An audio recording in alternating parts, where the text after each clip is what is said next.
किसान भाइयों, जिस किसी के पास ज़मीन ज़्यादा है या कहीं साइड बिजनेस करते हैं या कोई जॉब है, ज़मीन ठेके पे नहीं देना चाहते तो आप बाग लगा सकते हो। आम, लीची, आजकल तो सेब वगैरह भी लगा रहे हैं लोग बाग। और आजकल नई नई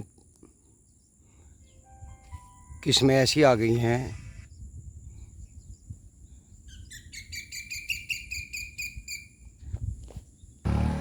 तो भाइयों, बाग का मन में मेरे इसलिए आया कि हमारे कई जानने वालों ने, रिश्तेदारों ने बाग लगा लिए।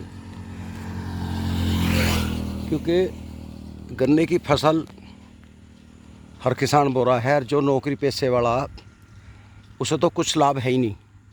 देखो, जो खुद कर रहा, सच्चाई ये है, जो खुद ही खोद रहा है, अपने हाथ से ईंट की बंधाई कर रहा है, अपने हाथ से पानी बढ़ा रहा, वो तो खर्चा काट रहा ठीक ठाक फसल में, गन्ने में। रहा सब्जी का काम, अभी मैंने कल एक वीडियो डाली थी मूली के बारे में। वो रमेश सैनी है, वो बेचारा ठेके पे बोले बटाई पे लेके, और इतनी अच्छी इनकम बता रहा वो अपनी ज़ुबानी है। लेकिन हर आदमी नहीं कर सकता, उसमें बालक बीवी सभी लगते हैं, एक आदमी नहीं काम करता, ना तो मज़दूर लगा सकते इतनी। तो भाइयों, जो किसान सोचता हो मैं शहर में रहकर खेती करवा लूँगा, एक पैसा नहीं बचेगा, बिल्कुल गलती ना करें। अपने जिस काम में लग रहे हैं उसी में लगे रहो। इससे तो बाग लगा दो, 5-4 साल में बाग परवश हो जाएगा। इतने लगा के उसे किसी बटाईदार को पकड़ लो, चौथाई पे पकड़ लो, जैसे भी मिलता है उसे कह दो, भैया देख, पानी देना है, पेड़ों का ध्यान रखना है, ये ट्रैक्टर वैक्टर से हल से टूटना चाहिए पेड़। और 5-4 साल में आपका जो बाग है वो पहले दिन लगेगा फल, लेकिन 5-4 साल में तो पूरा बड़ा हो जाएगा। आजकल ऐसे हाइब्रिड बीज आ रहे हैं, आड़ू है, बेर है, नींबू बहुत बढ़िया चीज़ है, जिसे तोता भी नहीं काटता और पाव में बिकता है, 5-10 रुपए का एक नींबू बिकता है। तो एक पेड़ नहीं, नींबू के 2-4 बीघे बाग पेड़ लगाओ, बाग मतलब 2-4 बीघे रकबे में लगाओ। सेब हैं, आजकल संतरे के भी पेड़ हमारे यहाँ होने लगे, मौसम पकड़ लिया उन्होंने। तो बहुत तरह के बाग हैं। अमरूद आ गया, बहुत मोटे मोटे आते हैं जो बाज़ार में बिकते हैं सर्दियों में। क्योंकि जो हमारे पहले बाग थे वे तो पुराने हो गए, ओल्ड मॉडल हैं, उनमें तो फ़ायदा रहा नहीं, लोगों ने कटवा के दोबारा लगा दिए। मान लिया किसी के पास में 20 बीघे ज़मीन है या 50 या 100 बीघे है, अगर वो शहर में रहते हुए खेती कर रहा है तो भाई उसे एक पैसा नहीं बचता। क्योंकि नौकर बहुत महंगे हैं, उनका खाना खर्चा, फिर सबसे बड़ी बात है ठेकेदारों ने रेट बना लिए, बिजनेस कर लिया। तो कोई 10,000 मांग रहा, कोई 15,000 मांग रहा, कोई 8,000 मांग रहा नौकर लाने के। और उसमें से मेरे ख्याल में 20% ही खरे उतरते हैं, बाकी तो भाग जाएं बीच में ही। ठेकेदार फिर ढूंढने से नहीं पाता। लोगों ने बिजनेस बना लिए, किसी ने 20 नौकर ला दिए, उसके तो 1 लाख सुद्धे हो गए, ज़्यादा भी हो जा। क्योंकि मुझे एक किसान मिले थे, मैं उनसे बात करी, उसके पास 2 बच्चे थे 14-14 साल के। इनको जी 3-3 हज़ार रुपये तनख्वाह है, लेकिन ठेकेदार मांग रहा 12-12 हज़ार रुपये। बताओ, 2 लड़कों के 24,000 रुपये मैं देता, 3,000 रुपये तनख्वाह थी, 2 के 6, न तो वे गांडा छोलते। मैं क्या उन सब घरों पोचा लगवाता। तो भाई आजकल सही मज़दूर नहीं मिलता। पहले गांव के लग जाया करे थे, विश्वास रहता। अब ये बेचारों का गुजारा नहीं होता, वे अपना बाहर जान लगे मेरे तो मजदूरी करना है। कारण क्या है, नौकर को आज 500 रुपये खुली मिल रही, 300 रुपये तो कम से कम है, 500 रुपये तक कमा रहे हैं, 450 भी। राजमिस्त्री के पास में 400-450 रुपये मजदूर ले रहा है, लेकिन किसान के करने को तैयार नहीं। ना किसान 400-500 परमानेंट दे सकता। कुछ किसानों लगा भी रखे हैं, लेकिन वे ही सफल हैं नौकरों के साथ में जो खुद करवा रहे हैं। भाई 2 नौकर हैं, आपको भी काम देखभाल कर रहे हैं तो फ़ायदा है। अगर आप शहर में हैं और उनसे खेती भरोसे पे दे दी भाइयों, ना तो समय पर खाद गिरेगा, ना आप पैदावार पूरी ले सकते हैं। सारा हिसाब जोड़ के आप देख लो, अगर एक नौकर मैं खाने पीने के 10,000 रुपये पड़ रहा है तो साल भर में 1,20,000 रुपये होगी है। 30 बीघे का किसान 1,20,000 तो बचाता नहीं, वो उस नौकर को देते हैं। क्योंकि रोटी का भी हिसाब लगा लो, आप शहर में चले जाओ, कचहरी में भी 40-50 रुपये से कम थाली नहीं मिलती। और जितनी रोटी नौकर खा लेगा साथ है वो एक टाइम की 100 रुपये में पड़ेगी। तो किसान लगाता नहीं हिसाब। अगर सारा हिसाब लगाएगा, 2 नौकर जो हैं 2.5 लाख रुपये से कम नहीं पड़ते साल भर में, और 2.5 लाख किसान को बचते नहीं, तो वो क्या खाओगा, झुंझुना।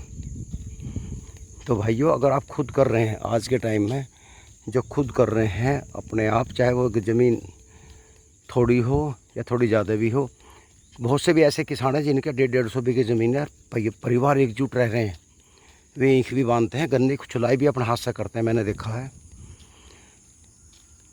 कई परिवार हैं, मिसाल है, मैं नाम नहीं लेता, दुराड़े में भी है एक परिवार ऐसा कि जो हर साल ज़मीन खरीदते हैं, उनकी औरतें बच्चे खुद गन्ना छीलते हैं। उन्हें एक घमंड नहीं कि हमारे 200 बीघे ज़मीन है, 250 बीघे। ऐसी छुर गाँव की मैंने एक वीडियो डाली थी।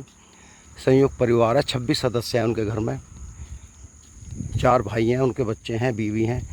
तो ये बताया था उसमें कि सुबह वे 5 बजे चले जाएं और 11 बजे तक एक ट्रॉली गन्ना छोल के, 60 कुंटल की ट्रॉली, अपनी ट्रॉली भर के घर को आ जाओ। बताइए, वे एक पैसा ठेकेदार को नहीं देते, ना नौकर रखते। घर के ही 26 आदमी हैं और करीबन 100-150 बीघे उनके पास ज़मीन है, और हर साल वे बैनामा करते हैं। मैं वीडियो डाल चुका हूँ उनके संयुक्त परिवार में। तो आजकल जो है संयुक्त परिवार रह नहीं पा रहे, बहुत कम है। कारण क्या है, जब कोई अपनी लड़की का रिश्ता करने जाता है तो सबसे पहले ये देख रहे मेरी लाली को रोटी कितने परिवार के सदस्यों की पानी पड़ेगी। और जब पता लग गया ना 26 आदमी है घर में, पहली बात तो माँ बाप ही मना कर दे उस रिश्ते को। और जब लड़की पे नंबर आवे तो लौंडिया तो साफ मना कर दे, पापा मैं नहीं इस घर में जाने की, मैं तो नहीं बुढ़िया हो जाऊंगी रोटी पोती पोती धो में आँख फुटवाती हुई। तो बात ये होगी। तो बहुत ही समझदार लोग हैं जो अपने घर को संभाले हुए हैं, वरना सबके अपनी अपनी ढपड़ी, अपना अपना राग, यो काम हो गया। या तो वो परिवार संयुक्त रह रहे अभी, जिनकी 4 भाई हैं, 3 की नौकरी लगी, 1 खेती कर रहा। लेकिन कुछ दिन पीछे वे भी हिस्सा मांगने लगे। पहले तो राज्य होकर कहते हैं भाई तू खेती कर, हम शहर में रहेंगे, तुझे तेरी मदद करेंगे।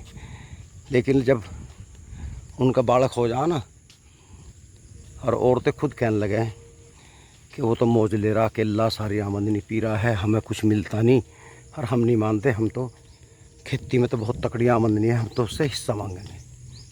तो भैया फिर हिस्से हो जा। वो जो गांव वाला ना वो किला रह जा, उस पर वे ढाक पे 3 पात, वे खूड़ी बचे और कुछ नहीं। जो तरक्की शहर वालों ने कर ली, वो गांव वाला तो बेचारा घट्टे में रह जा। ऐसा बहुत परिवारों के साथ में हुआ है, क्योंकि ज़मीन बाप के बाद में सभी को मिली है, और सभी के नाम पे ज़मीन आ जा। और जब ज़मीन नाम आ जा ना, फिर भी या तो ठेका ले लगे उससे या बटाई। अब वो बटाई दे नहीं पाता क्योंकि भैया की ज़मीन है, इसलिए वे गांव के आदमी से बात कर लें धीरे से, और गांव के खुद ही जान लगे हैं उनके पास में, भैया मैं तुम्हारी 6,000 को ले लूँगा, 8,000 को ले लूँगा। चाहे जब लगावा ना हिसाब कि तेरी 20 बीघे ज़मीन है और तुझे 1.5-2 लाख रुपए मिल रहे, तो वो कुछ दिन पीछे भैया से कह दे, भैया मुझे तकझक है, मेरे पास तंगी है, बाल को खर्चा नहीं चल रहा, कोरोना काल में बहुत बड़ा नुकसान हो गया, मेरी ज़मीन के 1.5 लाख रुपए मांग रहे हैं, तू देता हो तो रख ले, नहीं तो भाई ते मेरी ज़मीन छोड़ दे। अब कहे सच्चाई यही है। तो भाइयों, मेरा तो सभी किसानों से निवेदन है, घर में 2 हैं 4 हैं बालक, उन सबको पढ़ाओ, शिक्षित करो। अगर नौकरी लगती है सबकी नौकरी लगवाओ, ताकि वे अपने पैरों पर खड़े हो जाएं। इस लालच में ना करें कि 3 भाई या मेरे 2 लड़के हैं, एक को तो मैं अफसर बना दूं और दूसरे को किसानों को खेती संभालने लगा। आज हम ही तो सोच रहे, कल को वे नहीं सोचने के।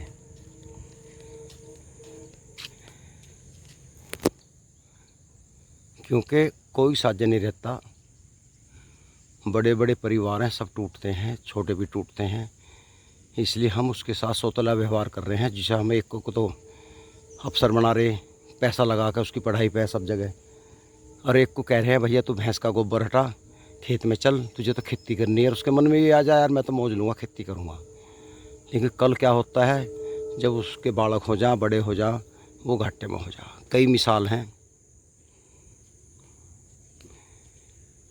मिसाल हैं हमारे जान पहचान में कि घर में 3 भाई थे। एक भाई पढ़ाया लिखाया वकील बन गया, आज उसके कॉलेज हैं, मैनेजमेंट कॉलेज हैं। और जिस भाई ने उसके लिए दूध शहर में पहुँचाया, रोटी पहुँचाई कि मेरा भैया वकील बन गया, वो